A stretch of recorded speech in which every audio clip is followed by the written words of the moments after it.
For today's vlog, niyaya ko ang mga kasamahan namin sa bahay na kumain sa bagong Filipino restaurant dito sa malapit sa amin. Pang-apat na araw na namin kumakain dito dahil nagustuhan ni Baba. Ito nga pala ang mga menu at in-order lahat ni Baba para itry lahat namin at isa pa kung mapapansin nyo, 500 fills lahat ang mga presyo or 50 pesos sa pera natin. Bago ma-serve ang lahat ng mga in-order namin, dumating na din sina Claire. May mga dala pa nga silang mga kakanin at tikman daw namin. At eto na pala ang mga in-order namin, spaghetti, turon, arroz caldo, chicken burger steak at lumpiang toge. Nagulat nga sila sa presyo dahil napakamura pero napakasarap at nabusog kami.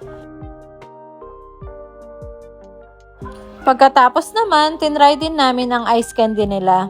Masarap din siya at feeling namin dyan nasa Pinas kami.